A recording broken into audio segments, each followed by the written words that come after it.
এই বইটাতে দুটো একদম ভিন্ন ধরনের আর্থিক দর্শনের কথা বলা হয়েছে, তাই না? ঠিক তাই। একজন হলেন লেখকের নিজের বাবা, মানে পুয়ার ড্যাড, উচ্চশিক্ষিত কিন্তু সারা জীবন আর্থিক সমস্যায় ভুগেছেন। আর অন্যজন হলেন তার বন্ধুর বাবা, মানে রিচ ড্যাড। স্কুলের গণ্ডি হয়তো পেরোয়নি সেভাবে, কিন্তু ব্যবসায়িক বুদ্ধিতে দারুণ সফল আর ধনী। এই বৈপরীত্যটাই তো ভাবায়। মানে প্রচলিত শিক্ষা থাকা সত্ত্বেও একজন কেন পিছিয়ে, আর কম পড়াশোনা নিয়েও অন্যজন কিভাবে এগিয়ে গেলেন। এটাই আমরা আজ একটু খতিয়ে দেখব। বইটার মূল শিক্ষাগুলো বোঝার চেষ্টা করব। আচ্ছা, তাহলে একদম প্রথম যে বিষয়টায় বইটা জোর দেয় সেটা দিয়ে শুরু করি। আর্থিক শিক্ষা। হ্যাঁ, মানে ফাইন্যান্সিয়াল লিটারেসি।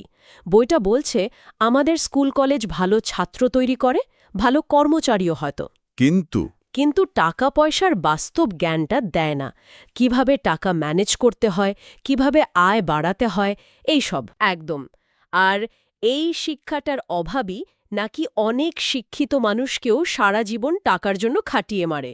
পুয়ার ড্যাডের উদাহরণটাই তো আছে। খুবই সত্যি কথা।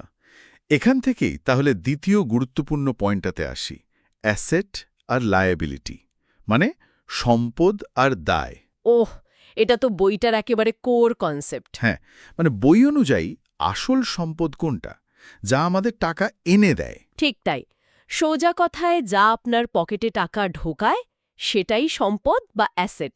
ধরুন ভাড়া থেকে আয়, বা ধরেন শেয়ার বাজার থেকে পাওয়া ডিভিডেন্ড, নিজের ব্যবসার লাভ, এইগুলো।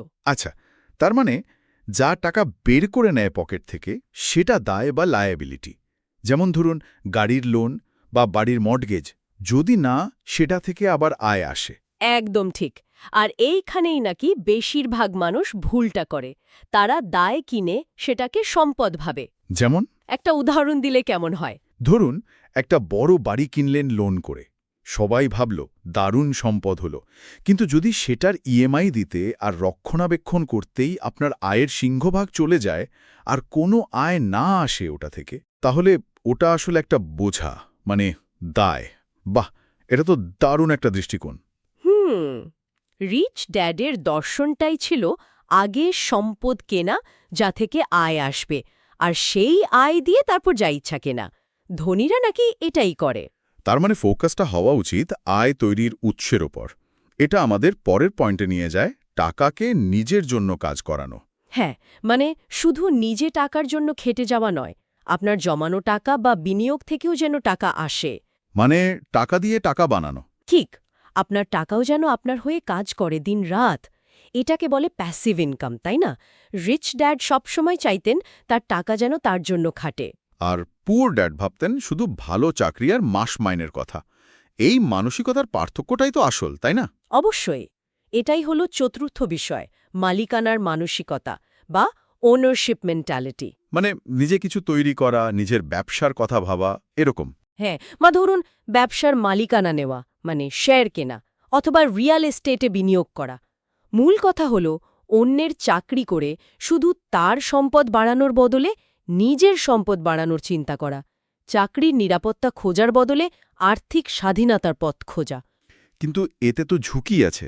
মানে বিনিয়োগে বা ব্যবসায় তো লোকসানের ভয় থাকেই। তা তো থাকেই, ভয় পাওয়াটা খুব স্বাভাবিক।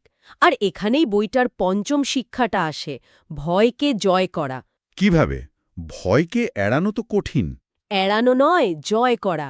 রিচ ড্যাড বলতেন ভয়কে দূর করার সবচেয়ে ভালো উপায় হল জ্ঞান অর্জন, ফাইন্যান্সিয়াল এডুকেশন। আচ্ছা, মানে না জেনে ঝুঁকি নেওয়াটা বিপজ্জনক, কিন্তু জেনে বুঝে হিসেব করে ঝুঁকি নেওয়াটা অন্য ব্যাপার। একদম। অজ্ঞতাটাই নাকি সবচেয়ে বড় ঝুঁকি। জ্ঞান থাকলে আপনি বুঝতে পারবেন কোনটা আসল ঝুঁকি আর কোনটা শুধু মনের ভয়। তখন আপনি হিসেব করে সিদ্ধান্ত নিতে পারবেন। কথাটা যুক্তিযুক্ত। ভয়কে এড়ানোর জন্য নয়, ভয়কে বোঝার জন্য জ্ঞান দরকার। ঠিক। তাহলে যদি আমরা আজকের আলোচনাটা একটু গুছিয়ে বলি, মূল কয়েকটা পয়েন্ট হলো: ১. শুধু একাডেমিক শিক্ষা নয়, আর্থিক শিক্ষাটাও ভীষণ জরুরি। ২.